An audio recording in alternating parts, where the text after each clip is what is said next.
إن الحمد لله نحمده ونستعينه ونستغفره ونستهديه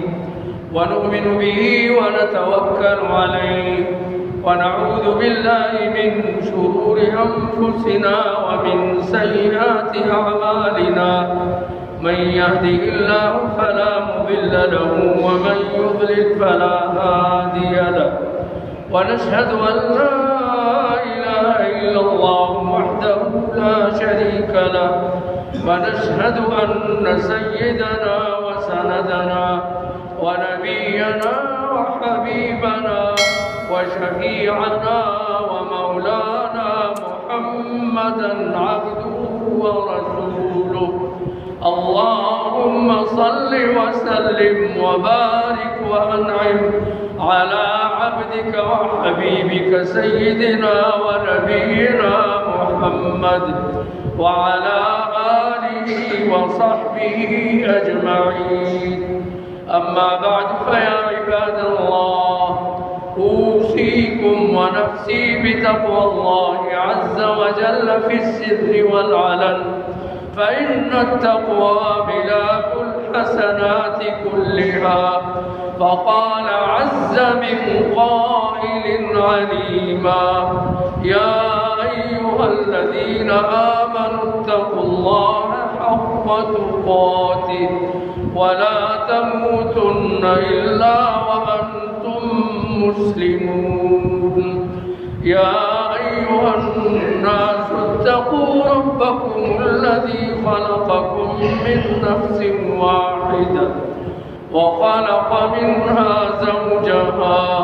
وبث منهما رجالا كثيرا ونساء واتقوا الله الذي تساءلون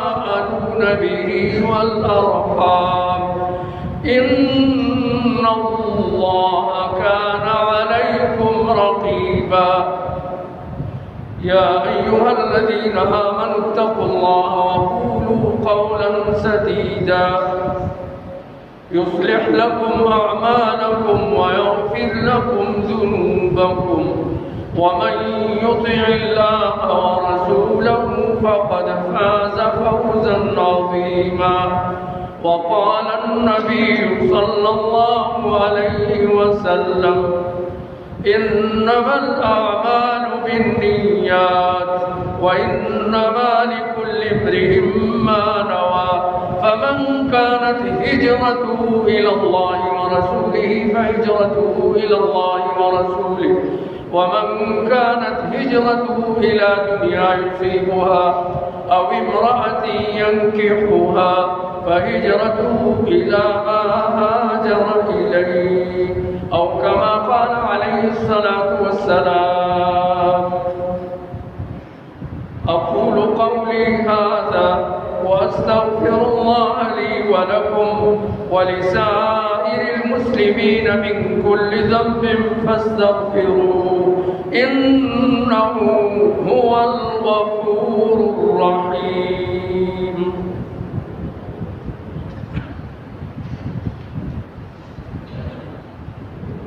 الحمد لله رب العالمين والعاقبة للمتقين ولا عدوان إلا على الظالمين والصلاة والسلام على أشرف الأنبياء والمرسلين سيدنا ونبينا وحبيبنا وشفيعنا محمد بن عبد الله الأمين وعلى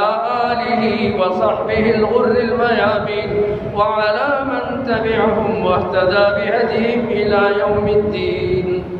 يا رب صل وسلم دائما أبدا على حبيبك خير الخلق كلهم